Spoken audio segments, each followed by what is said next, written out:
Hello everyone. आज हम financial management का एक टॉपिक होता है कैपिटल बजटिंग। उसका थ्योरेटिकल कंसेप्ट हम देखेंगे और इसके बाद की वीडियोस में हम उनके न्यूमेरिकल प्रॉब्लम्स देखेंगे। तो कैपिटल बजटिंग एक इम्पॉर्टेंट चैप्टर माना जाता है फाइनेंशियल मैनेजमेंट में और ज़्यादातर विश्वविद्यालयों की परीक्षाओं में इससे रिलेटेड क्वेश्चन आता ही आता है। अब हम देखेंगे कैपिटल बजटिंग का क्या मतलब होता है, उसकी कुछ डेफिनेशंस हैं, उसके कुछ फैक्टर्स हैं, क्या फायदे नुकसान हैं, वो सब चीजें हम इस वीडियो में देखेंगे। कैपिटल बजटिंग के मीनिंग अर्थ से पहले हम ये देखते हैं कि कैपिटल बजटिंग कहाँ काम आ रहा है। तो ये आप देखेंगे कैपिटल बजटिंग हमें कुछ उत्तर देता है, कुछ प्रश्नों के उत्तर देता है कि अगर हम कहीं पैसा लगा रहे हैं किसी प्रोजेक्ट में तो वो सही है या नहीं है। Is it worth to put money और कैपिटल इनटू दिस प्रोजेक्ट। कोई प्रोजेक्ट है उसमें हम ये पैसा लगाएं कि न लगाएं, ये सही है कि नहीं है, ये कैपिटल बजटिंग हमें बताता है। दूसरा, कोई मशीन खरीदनी है, हमें प्लांट एंड मशीनरी में पैसा इन्वेस्ट करना है, तो वो मशीन खरीदना सही रहेगा या नहीं रहेगा, ये कैपिटल बजटिंग हमें बताता है। तीसरा, कोई बिजनेस अगर हम खरीद रहे हैं या नया बिजनेस शुरू कर रहे हैं तो उसमें उस बिजनेस में पैसा लगाना सही है या नहीं है, ये सब प्रश्नों के उत्तर कैपिटल बजटिंग से हमें मिलते हैं। जो उसके डिफरेंट टाइप्स ऑफ मेथड्स हैं उससे हम पता लगाते हैं कि ये प्रोजेक्ट है या मशीन है या व्यापार या बिजनेस है, उसमें पैसा लगाना सही है, पूंजी लगाना सही है या नहीं है। अब हम मीनिंग की बात करते हैं कैपिटल बजटिंग की। तो कैपिटल बजटिंग का सिंपल अर्थ होता है कि हमें कहाँ इन्वेस्टमेंट करना है उसकी प्लानिंग कराते हैं, उसकी प्लानिंग करते हैं। ये लॉन्ग टर्म प्लानिंग होती है कि हमें कहाँ पैसा इन्वेस्ट करना है। तो इसमें क्या क्या शामिल होगा? It includes raising of long term funds, क्योंकि लंबे समय के लिए हमें पैसे की जरूरत है, तो फंड्स का अरेंजमेंट करना है, पैसे का अरेंजमेंट, इंतजाम करना है पैसों का। और दूसरा, जब पैसे आ गए तो उसका हमें किस तरह से उसका उपयोग करना है, यूटिलाइज करना है अपने बिजनेस में, जिससे हमें ज्यादा से ज्यादा प्रॉफिट या ज्यादा से ज्यादा रिटर्न हमें मिल सके। इसके बाद हम देखते हैं कैपिटल बजटिंग एक प्रोसेस माना जाता है जिससे कि बिजनेसेस जो हैं वो यूज करती हैं इसको, कि जो डिफरेंट प्रोजेक्ट्स हैं, डिफरेंट बिजनेसेस हैं या कोई डिफरेंट टाइप ऑफ मशीन्स हैं, उनको हमें उसमें पैसा लगाना है कि नहीं लगाना है, उन प्रोजेक्ट का इवोल्यूशन करते हैं। उसकी एक तरीके से हम परीक्षा लेते हैं प्रोजेक्ट की कि इस प्रोजेक्ट में पैसा लगाना चाहिए या नहीं लगाना चाहिए, दूसरा प्रोजेक्ट है उसमें हमें पैसा लगाना चाहिए या नहीं लगाना चाहिए। तो ये सब इवोल्यूशन करते हैं हम डिफरेंट प्रोजेक्ट्स को। जैसे बिल्डिंग अ न्यू प्लांट, नया प्लांट हमें बनाना है, या और taking a large stake in an outside venture, या किसी दूसरी कंपनी में हम कुछ पैसा इन्वेस्ट करना चाहते हैं। ये सब कैपिटल बजटिंग की जरूरत पड़ती है कि हम उस प्रपोजल को रिजेक्ट करें या एक्सेप्ट करें, यानी कि उसे प्रोजेक्ट को छोड़ दें या उस प्रोजेक्ट को हम एक्सेप्ट कर सकें। As a part of capital budgeting, company might assess a prospective project's lifetime cash flow। जब इसमें हम क्या देखते हैं कि जो हम अगर हम प्रोजेक्ट इसको ले रहे हैं, इस प्रोजेक्ट में अगर हम पैसा लगाने की सोच रहे हैं, तो हमें ये चेक करना है कि उसमें हमारा कितना पैसा लगेगा, और जब हमें प्रॉफिट होंगे, सेविंग्स होंगी, तो वो पैसा कब कब कितना कितना वापस आएगा पूरे प्रोजेक्ट के की लाइफ टाइम में। तो ये हमें रिटर्न पता चलेगा कि हमें कितना कितना रिटर्न मिलना है, कब कब कितना प्रॉफिट लगभग होने की उम्मीद है।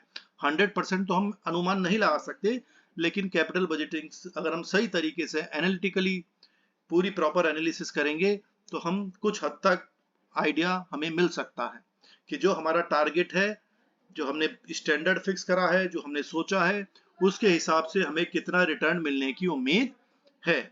तो ये कैपिटल बजटिंग जो प्रोसेस है, इसको हम इन्वेस्टमेंट अप्रेजल भी कहते हैं, कि जहां हम इन्वेस्टमेंट करते हैं उसको अप्रेज कर रहे हैं, उसको चेक कर रहे हैं, उसको देख रहे हैं कि वो प्रोजेक्ट हमारे लिए सही है या नहीं है, कितना हमें उसका, कितनी लाइफ है प्रोजेक्ट की, कितना कितना पैसा प्रति वर्ष हमें मिलेगा, कितनी प्रॉफिट हमें प्रति वर्ष होगा या सेविंग्स हमें होंगी, वो सब हम कैपिटल बजटिंग टेक्निक्स में हम देखते हैं। मीनिंग ऑफ कैपिटल बजटिंग फिर देखते हैं आगे। It is the process of deciding whether or not to commit resources to a particular long term project whose benefits are to be realized over a period of time longer than 1 year। यहाँ पर ये भी समझने की बात है कि जो कैपिटल बजटिंग टेक्निक्स हम यूज करते हैं या जो हम कैपिटल बजटिंग प्रोसेस हम फॉलो देख रहे हैं वो लॉन्ग टर्म होना चाहिए, यानी कि 1 वर्ष से ज्यादा, क्योंकि तभी हमें पता चलेगा कि प्रति वर्ष हमें कितना कितना पैसे आएंगे, कितने कितने पैसे जाएंगे।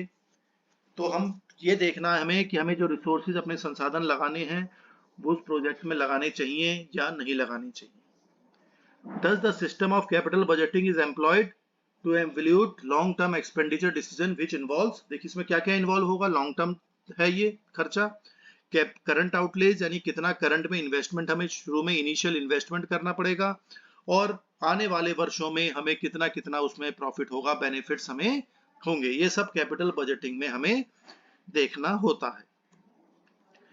यहाँ पर देखिए दो डेफिनेशन परिभाषाएं देख लेते हैं। एक रॉबर्ट एन एंथोनी की परिभाषा है, डेफिनेशन है the capital budget is essentially a list of what management believes to be worthwhile projects for the acquisition of new capital assets together with the estimated cost of each project। तो यानी capital budget हम बना लेते हैं कि इसमें हम देखते हैं कि जो प्रोजेक्ट्स कौन से सही है हमारे लिए, नए नए बिजनेस हमें खरीदना है, नई संपत्ति हमें खरीदनी है और उसकी कितनी लागत आएगी, वो सब हम कैपिटल बजटिंग में देखते हैं।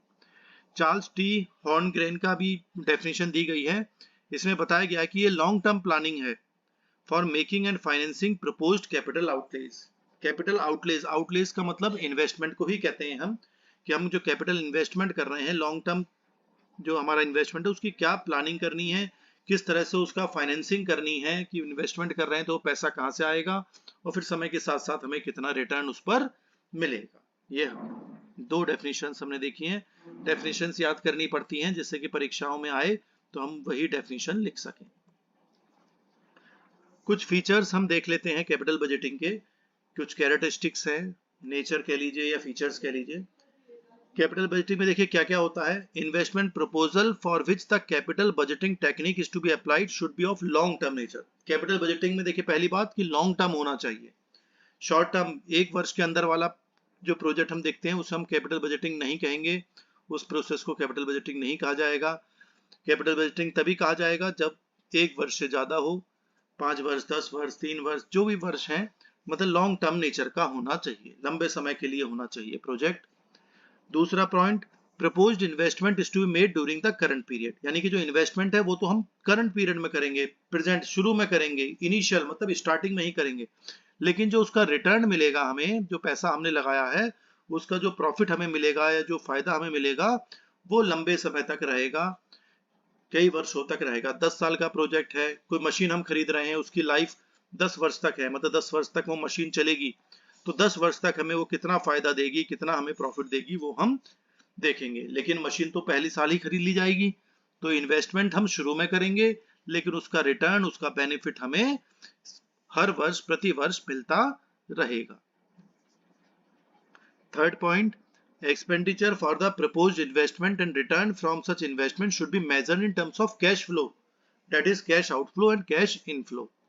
यानी कि जो खर्चा भी हो रहा है वो कैश आउटफ्लो माना जाएगा, यानी पैसा जा रहा है, और जो रिटर्न हमें मिलेगा वो कैश इनफ्लो कहा जाता है, कि जो पैसा हमारे पास आ रहा है, जो प्रॉफिट हमें आएगा जब हम बिक्री करेंगे, सेल्स करेंगे, तो वो कैश इनफ्लो माना जाएगा, पैसा आना माना जाता है। तो कैश आउटफ्लो देखते हैं कितना पैसा जा रहा है, और कैश इनफ्लो कितना पैसा हमारे पास आ रहा है।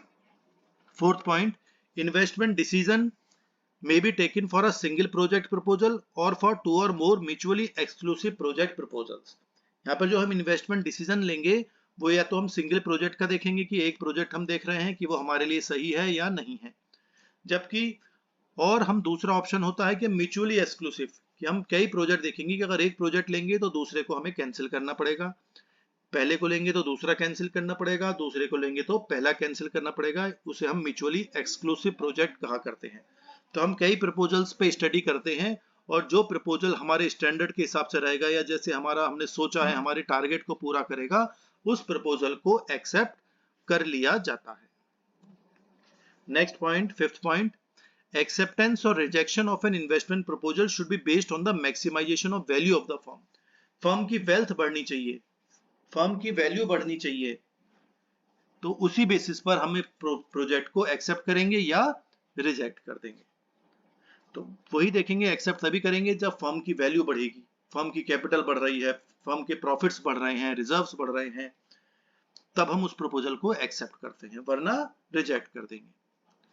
6th point, only the long term investment proposal are subject to capital budgeting technique. जैसे पहले भी बताया कि हमें इन्वेस्टमेंट जो करना है वो लॉन्ग टर्म को ध्यान में रखना है, तो लॉन्ग टर्म प्रपोजल्स होंगे तभी कैपिटल बजटिंग मेथड्स हम यूज करेंगे, वो टेक्निक्स यूज करेंगे जो हम आगे वीडियो में पढ़ेंगे क्या क्या कैपिटल बजटिंग की टेक्निक्स होती हैं। तो कैपिटल बजटिंग टेक्निक्स या मेथड्स हम तभी यूज करेंगे जब इन्वेस्टमेंट लॉन्ग टर्म होगा, तो लॉन्ग टर्म के लिए ही कैपिटल बजटिंग टेक्निक्स यूज करी जाती हैं। नेक्स्ट पॉइंट है 7th point, propose investments are made in the present.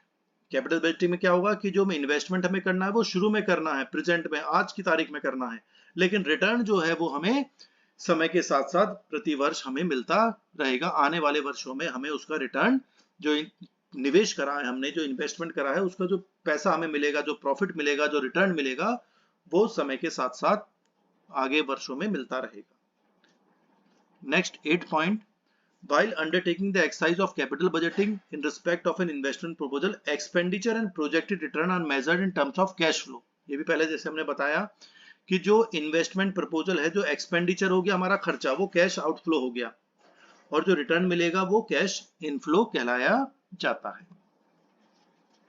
9th point, the business may take investment decision on single project proposal or for two or more project proposal which are mutually exclusive simultaneously. यानी कि जो business है वो investment, हम जैसे पहले भी हमने बात करी कि हम सिंगल प्रोजेक्ट को देख सकते हैं या डिफरेंट म्यूचुअली एक्सक्लूसिव प्रोजेक्ट्स को देख सकते हैं। 10th point, maximisation of value of the business organisation should be the sole criteria. केवल मेन क्राइटेरिया हमारा होता है कि हम इतना अच्छा प्रॉफिट कमाएं जिससे कि फर्म की, हमारे बिजनेस की वैल्यू बढ़े, उसकी नेट वर्थ बढ़े, और अगर ये नहीं है तो हम उस प्रपोजल को रिजेक्ट कर देते हैं। तो ये इंपॉर्टेंट फीचर्स हैं, कैरेक्टरिस्टिक्स हैं कैपिटल बजटिंग की। अब हम देखेंगे कि need and importance of capital budgeting की, क्या जरूरत है कैपिटल बजटिंग की, हमें क्यों जरूरत है, ये हम यहाँ पर देखेंगे।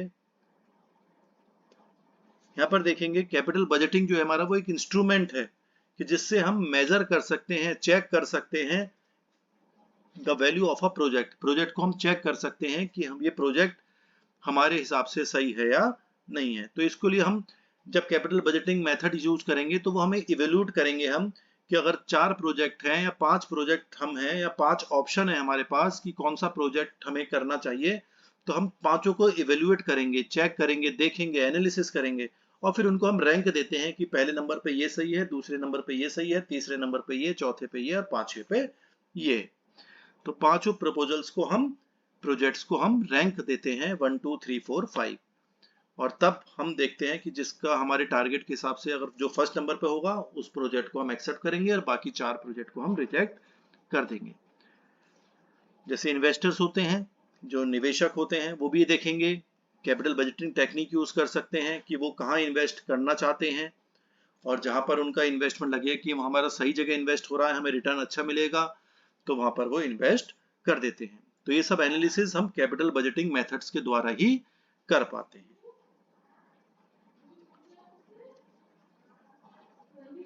नेक्स्ट देखेंगे, कैपिटल बजटिंग असिस्ट करता है, हेल्प करता है डिसीजन मेकर्स को, जिससे कि जो निर्णय लेने वाले लोग हैं कि भाई ये डिसीजन सही है या नहीं है, कि पैसा बहुत लंबा पैसा लग रहा है, बड़ा पैसा लग रहा है, कई वर्षों में हमें वो रिटर्न वापस मिलेगा। तो ये जो नीति निर्धारण वाले लोग हैं, टॉप मैनेजमेंट वाले लोग होते हैं बिजनेस में, वो इस निर्णय लेते हैं कि इस प्रोजेक्ट को एक्सेप्ट करा जाए, नहीं करा जाए। प्रोजेक्ट्स कई तरह के हो सकते हैं, जैसे नीचे एग्जांपल्स दे रखे हैं। इन्वेस्टमेंट्स इन न्यू इक्विपमेंट, नई इक्विपमेंट खरीदें, नई टेक्नोलॉजी या इंफ्रास्ट्रक्चर डेवलप करें। Upgradation and maintenance of existing technology, जो हमारी अपनी टेक्नोलॉजी है, जो हमारे इक्विपमेंट्स हैं, उसको अपग्रेड कर लें, उन्हें अपडेट करना चाहिए, क्योंकि समय के साथ साथ चीजों को में बदलाव जरूरी होता है।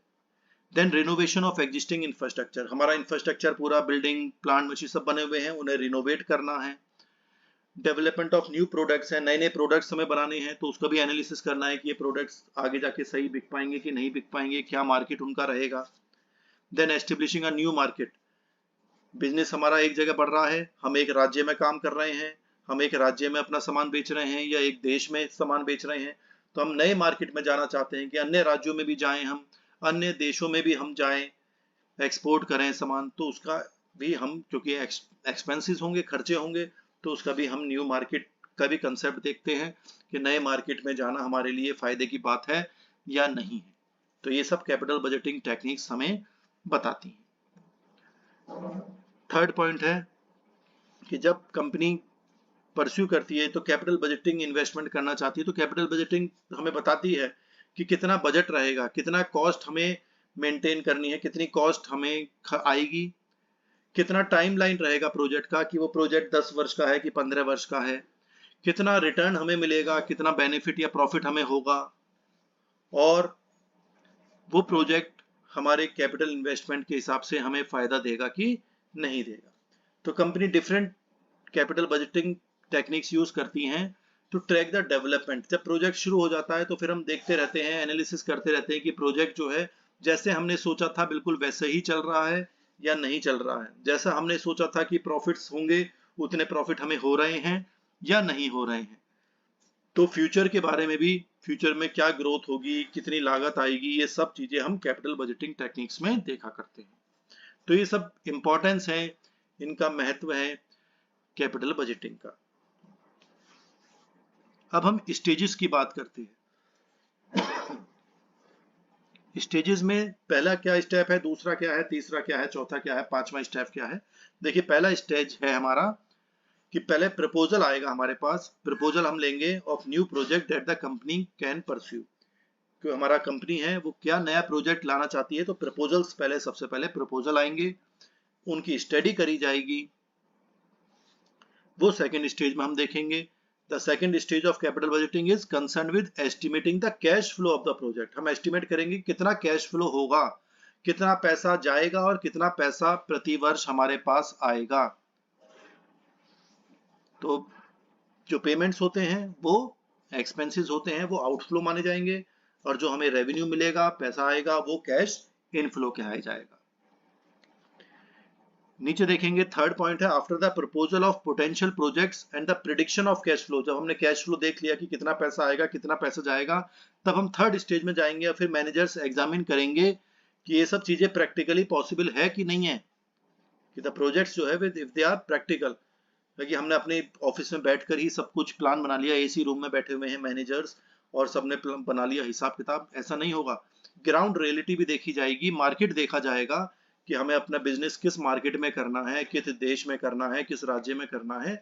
तो ये भी देखेंगे कि प्रैक्टिकली वो चीज हो पाएगी कि नहीं हो पाएगी। ऐसा नहीं है कि हमने अपने शानदार ऑफिस में बैठे बैठे सब कुछ तय कर लिया, ऐसा नहीं होगा। मार्केट की भी एनालिसिस करी जाएगी कि ये सब चीजें प्रैक्टिकल है या नहीं है। फिर फोर्थ स्टेज में जाएंगे, फिर वहां पर कंपनीज उस प्रपोजल को सिलेक्ट करेंगे और फिर इंप्लीमेंट करेंगे उस प्रोजेक्ट को। जो प्रोजेक्ट हमें सही लगा कि भाई इसको इंप्लीमेंट करना चाहिए, इसके लिए हमें आगे बढ़ना चाहिए, इस प्रपोजल के लिए पर या प्रोजेक्ट पर हमें आगे बढ़ना चाहिए। और फिर फिफ्थ और फाइनल स्टेज हमारी आएगी, फिर हम उस प्रोजेक्ट की मॉनिटरिंग करते रहेंगे कि जैसे जैसे प्रोजेक्ट चलता रहेगा, 1 वर्ष बीत गया, 2 वर्ष बीत गए, तो हम रेगुलर उसकी मॉनिटरिंग करेंगे, चेक करेंगे, एनालिसिस करते रहेंगे कि जैसा हमने प्लानिंग करी थी, जैसे हमने अपने एस्टिमेट्स बनाए थे, बिल्कुल वैसा ही हो रहा है या नहीं हो रहा है। अगर कुछ गड़बड़ी आती है, कुछ डेविएशंस आते हैं, तो हमें अपने निर्णय को में सुधार करना पड़ेगा कि कुछ चीजें हमने सोची हैं तो समय के साथ साथ उसमें बदलाव भी जरूरी है। तो रेगुलर मॉनिटरिंग भी हमें करते रहना पड़ेगा उस प्रोजेक्ट का।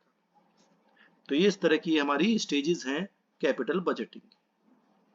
नेक्स्ट टॉपिक पर आते हैं, टाइप्स ऑफ कैपिटल बजटिंग। कौन कौन से निर्णय हमें लेने होते हैं वो हम देखते हैं यहाँ पर, कि कैपिटल बजटिंग करते वक्त क्या क्या डिफरेंट प्रोजेक्ट्स या टाइप्स आ सकते हैं आपके। पहला जैसे एक्सपेंशन एंड डाइवर्सिफिकेशन। एक्सपेंशन में क्या होता है कि कंपनी अपनी कैपेसिटी को बढ़ाना चाहती है, अपनी प्रोडक्ट लाइंस को बढ़ाना चाहती है। पहले मान लीजिए वो एक प्रोडक्ट बनाती थी, अब वो दूसरे तरीके प्रोडक्ट बनाते हैं, दूसरे टाइप्स के प्रोडक्ट बनाना चाहती है, तो प्रोडक्ट लाइंस को भी एक्सपेंड करना है। जैसे कोई फर्टिलाइजर कंपनी है, वो अपनी प्लांट की कैपेसिटी बना सकती है टू मैन्युफैक्चर मोर यूरिया, जो फर्टिलाइजर होता है खेतों में, कृषि में यूज होता है, तो ये डाइवर्सिफिकेशन हो जाता है। फर्म में expand it's activities in new business. हम डाइवर्सिफाई कर सकते हैं कि हम अपने जो प्रोडक्ट्स हैं उनको ही आगे और बढ़ाएं, या हम कोई नए प्रोडक्ट लाइन में जा सकते हैं, नए प्रोडक्ट्स को इंट्रोड्यूस कर सकते हैं, नए इनोवेटिव नवाचार प्रोडक्ट्स को भी हम आगे, नए प्रोजेक्ट्स हम ला सकते हैं। तो कुछ भी चाहे हम कर सकते हैं। अपनी जो बिजनेस की कैपेसिटी है उसको बढ़ा सकते हैं कि आज हम प्रतिदिन 100 यूनिट बनाते हैं, 100 यूनिट हम बनाते हैं, 100 इकाई बनाते हैं, हम चाहते हैं कि उसको एक्सपेंड करें, 100 की जगह हम 200 बनाना चाहते हैं, तो नई मशीन की जरूरत पड़ेगी, तो उसकी एनालिसिस करनी पड़ेगी कि मशीन लाएंगे तो फिर उसका खर्चा कितना आएगा, और फिर जब 100 यूनिट एक्स्ट्रा बनेंगी तो फिर उससे हमें कितना प्रॉफिट होगा, ये सब एनालिसिस हमें करनी पड़ती है।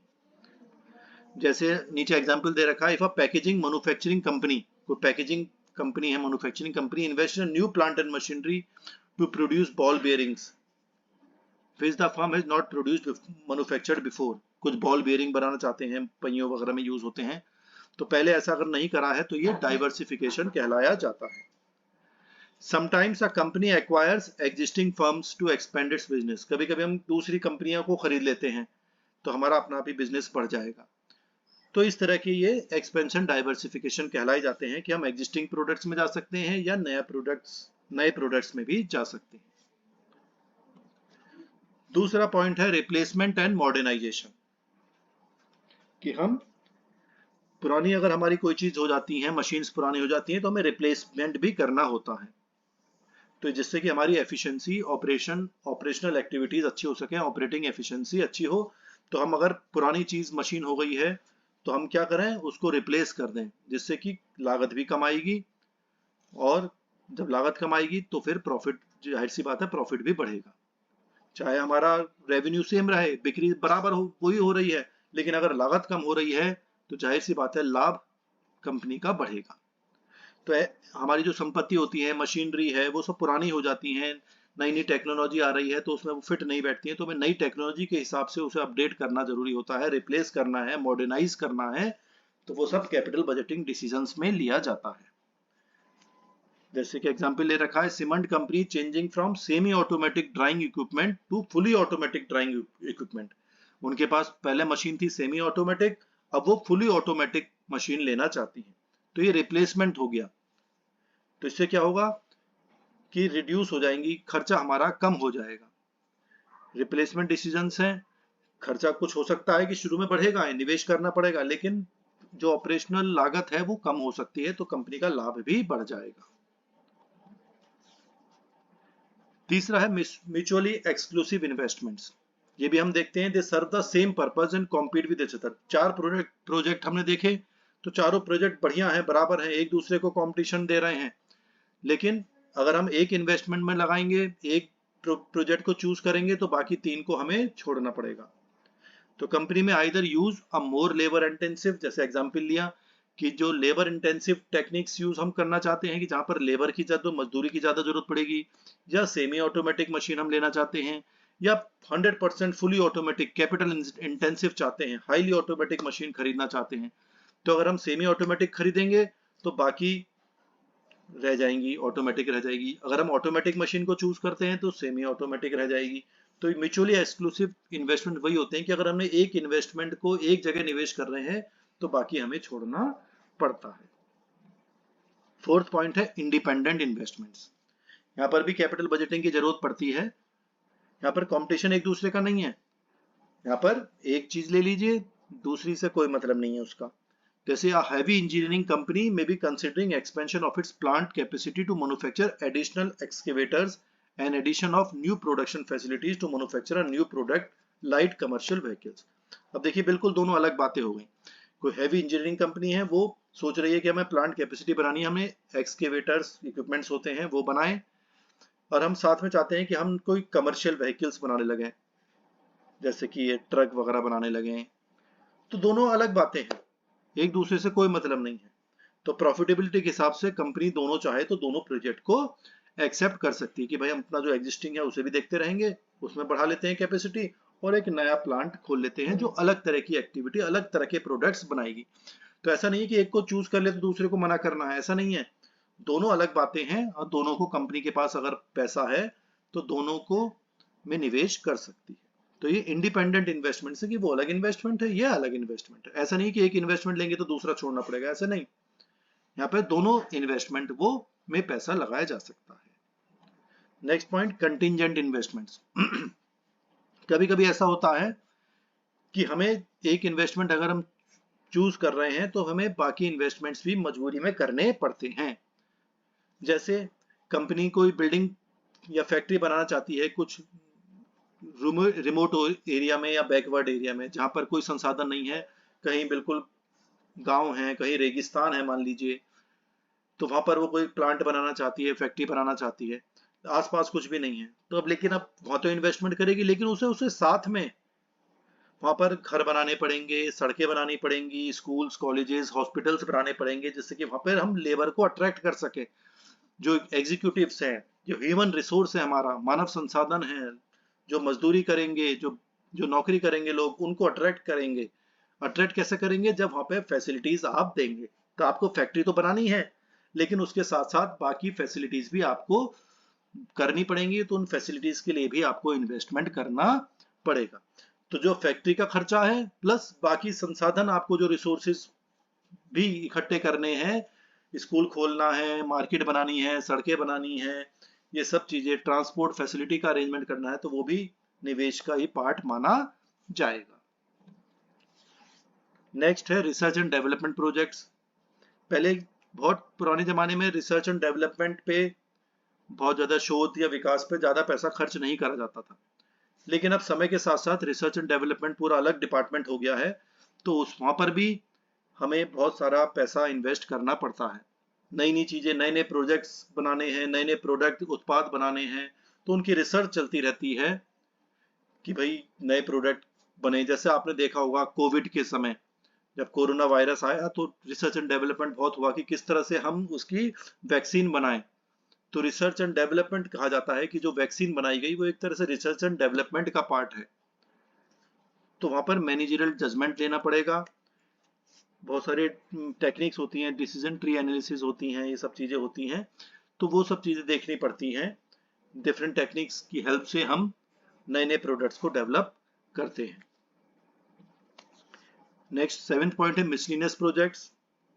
This is a catch all category that includes item like, अब जैसे कोई बिल्डिंग बन रही है, फैक्ट्री बनी, तो उसमें इंटीरियर डेकोरेशन करना है, रिक्रिएशनल फैसिलिटीज हैं, एग्जीक्यूटिव एयरक्राफ्ट्स हैं, लैंडस्केप हैं, गार्डन बनाना है, बगीचे बनाने हैं, तो ये सब चीजें भी हमारे लागत में ही मानी जाती है, निवेश का ही पार्ट मानी जाती हैं। तो इन जैसी चीजों को हम ये नहीं कह सकते कि इनको ये बड़ा प्रोजेक्ट नहीं माना जाएगा, ये एक हिस्सा है जो बड़े प्रोजेक्ट का एक छोटा पार्ट है। तो इनके डिसीजंस जो लिए जाएंगे वो टॉप मैनेजमेंट अपने हिसाब से, पर्सनल प्रेफरेंस के हिसाब से ले लेता है कि जो टॉप मैनेजमेंट को सही लगता है उस तरह के ये काम कराए जा सकते हैं। अब नेक्स्ट टॉपिक हम देखते हैं फैक्टर्स इन्फ्लुएंसिंग कैपिटल बजटिंग। किन किन फैक्टर्स पे ये कैपिटल बजटिंग डिसीजंस लिए जा सकते हैं। पहला पॉइंट है अवेलेबिलिटी ऑफ फंड्स, पैसे की का इंतजाम कैसा है, पैसा आपके पास है कि नहीं है। तो सबसे पहले यही देखा जाता है कि कई बार ऐसा होता है कि प्रोजेक्ट्स छोड़ दिए जाते हैं कि हमारे पास पैसा नहीं है, प्रोजेक्ट अच्छे भी हैं लेकिन हमें पैसा निवेश करने के लिए नहीं है, तो वो प्रोजेक्ट छोड़ दिए जाते हैं। तो वित्तीय स्थिति अगर सही नहीं है आपकी, तो कई प्रोजेक्ट्स छूट जाते हैं, रह जाते हैं। दूसरा फ्यूचर अर्निंग्स, ज्यादातर प्रोजेक्ट जो है वो कैश इनफ्लो होता ही है, पैसा आता ही है, तो ये भी इंपॉर्टेंट फैक्टर माना जाता है प्रोजेक्ट की चॉइस में। तो हमें ये देखना है कि हमारे जो प्रोजेक्ट है उसमें हमारा फ्यूचर में कितनी अर्निंग्स होंगी, कितना पैसा आएगा, कितना कैश इनफ्लो होगा।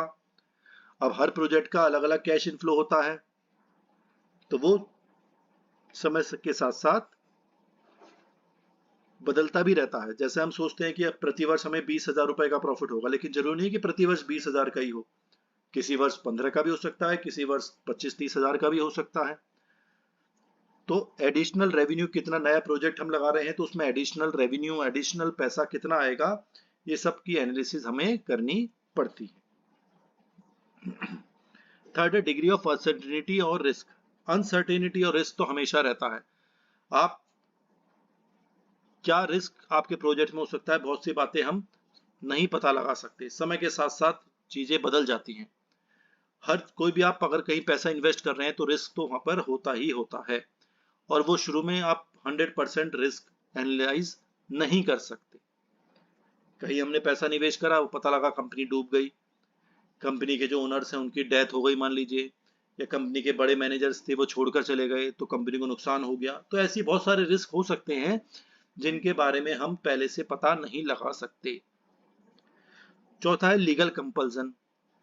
कोई भी बिजनेस होता है तो लीगल रिक्वायरमेंट्स तो होती ही हैं।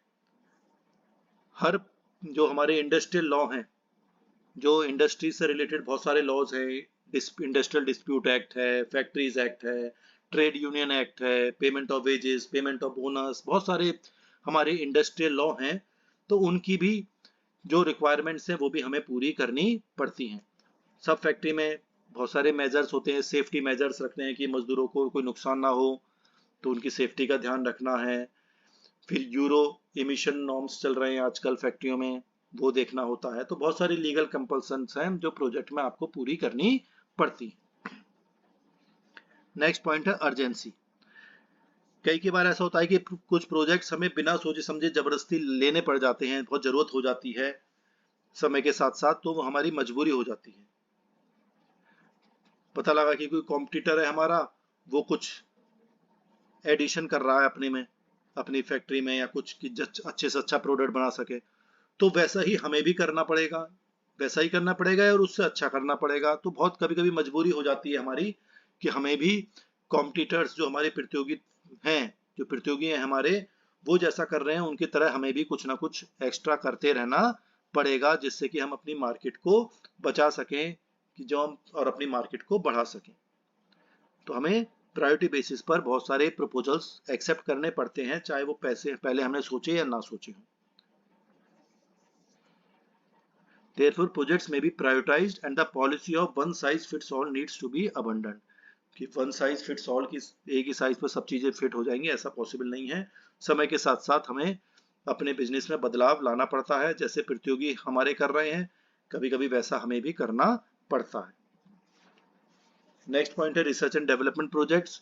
जो टेक्नोलॉजी बेस्ड इंडस्ट्री हैं वहाँ पे रिसर्च एंड डेवलपमेंट की जरूरत पड़ती है, वहाँ पे पैसे की जरूरत पड़ती है, क्योंकि नई नई टेक्नोलॉजी आप देखेंगे हर 2 4 6 महीने में टेक्नोलॉजी बदल जाती है।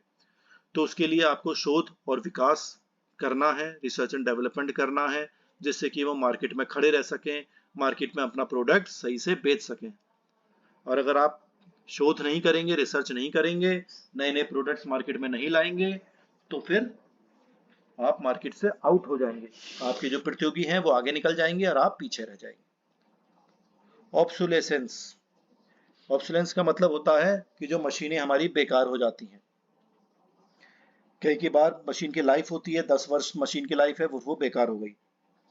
जैसे आपकी कार चलाते हैं, मोटर बाइक चलाते हैं, तो उसकी भी एक लाइफ होती है 10 साल 15 साल 20 साल, उसके बाद फिर वो काम करना एक तरह से बंद कर देती है, अब खर्चा ज़्यादा होने लगता है उसमें। तो जब ऐसी मशीनें, प्लांट एंड मशीनरी वगैरह हमारी होती हैं, तो ये मजबूरी हो जाती है कि उन्हें हमें बदलना पड़ता है। तो ये भी हमें ध्यान में रखना है, investment in the project involving replacement of obsolete plant and machinery of manufacturing unit is of urgent nature. ये बहुत जरूरी होता है, अर्जेंट वर्क होता है, तो हमें ऐसी इन्वेस्टमेंट्स डिसीजंस लेनी चाहिए even before the plant and machinery become actually obsolete, कि पहले से ही डिसीजन ले लेना चाहिए कि ये मशीन बेकार होने की उम्मीद है, बेकार हो जाएगी, इसकी लाइफ खत्म हो रही है, तो हमें नए प्रोजेक्ट्स लाना है या नई मशीन खरीदनी है। तो इन बातों को भी हमें ध्यान में रखना पड़ेगा।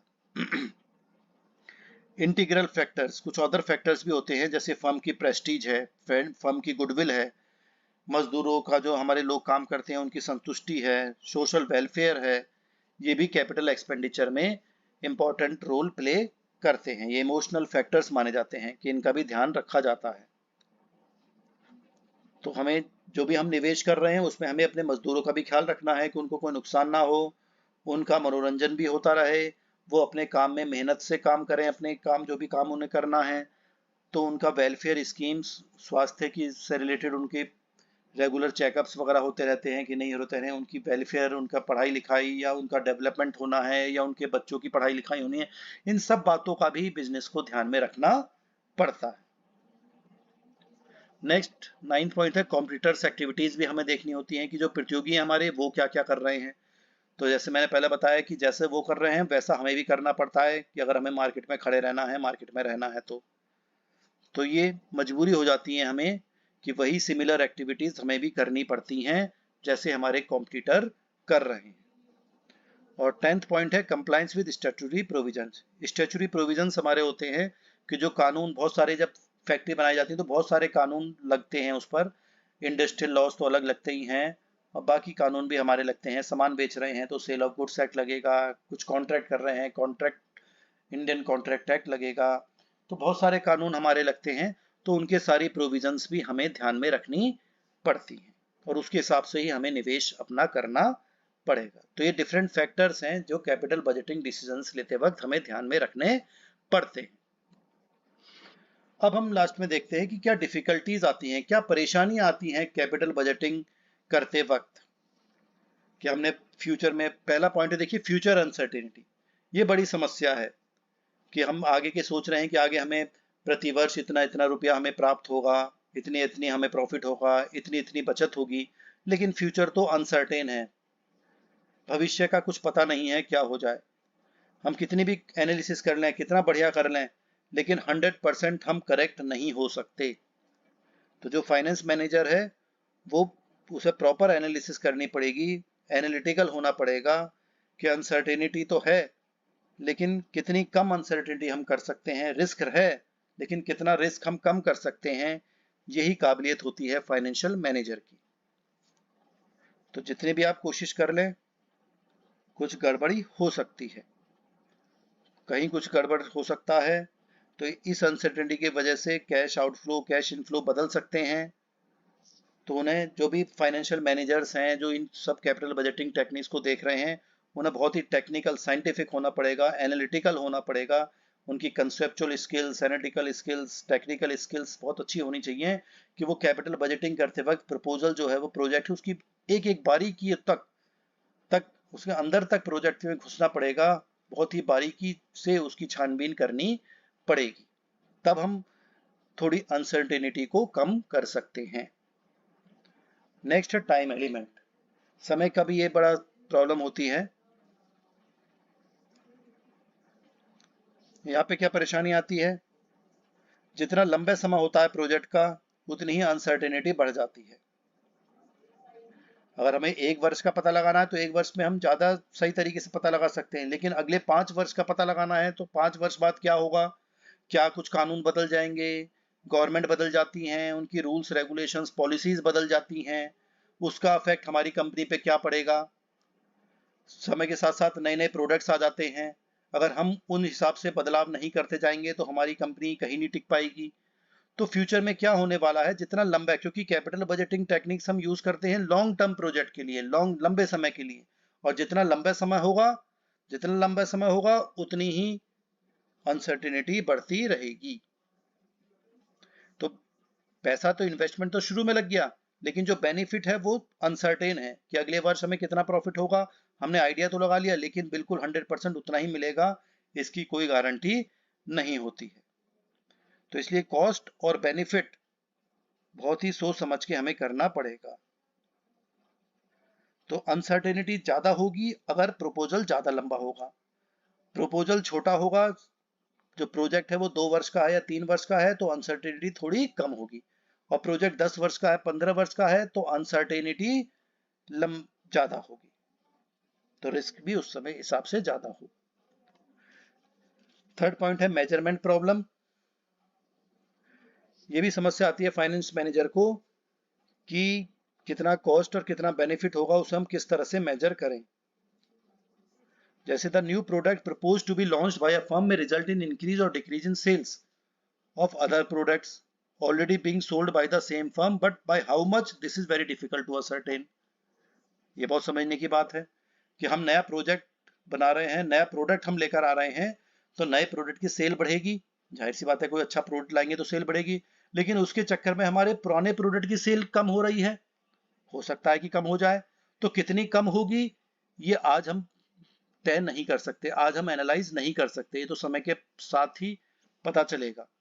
और हो सकता है कि अगर वो कम भी हो रही है तो जरूरी नहीं है कि हमारे नए प्रोडक्ट की वजह से कम हो रही हो, कोई और कारण भी हो सकता है कि जिसकी वजह से दूसरे प्रोडक्ट की सेल बिक्री कम हो गई। तो इस तरह की चीजें मेजरमेंट करते वक्त हमें परेशानी ला सकती हैं। तो ये कुछ डिफिकल्टीज हैं, परेशानियां हैं कैपिटल बजटिंग को सही तरीके से लागू करने में। अब देखिए लास्ट पॉइंट है, ये मेथड्स हैं कैपिटल बजटिंग अप्रेजल के जो हम आगे वाली वीडियोस में सीखेंगे। पहला है अर्जेंसी मेथड, इसमें कोई समझने की बात नहीं है। अर्जेंसी मेथड होता है बिल्कुल सिंपल कि अर्जेंट है तो वो प्रोजेक्ट हमें लेना ही पड़ेगा मजबूरी में। बाकी ये डिफरेंट मेथड्स हैं, पे बैक पीरियड मेथड है, रेट ऑफ रिटर्न मेथड है, प्रेजेंट वैल्यू मेथड है और internal rate of return method है।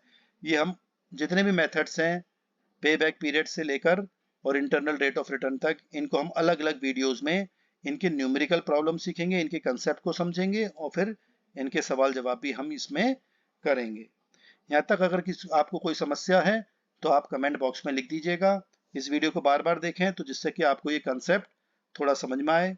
वीडियो इंग्लिश में लिखी हुई है लेकिन मैंने आपको हिंदी में समझाया है जिससे कि आपको चीजें आराम से कंसेप्ट समझ में आ जाए।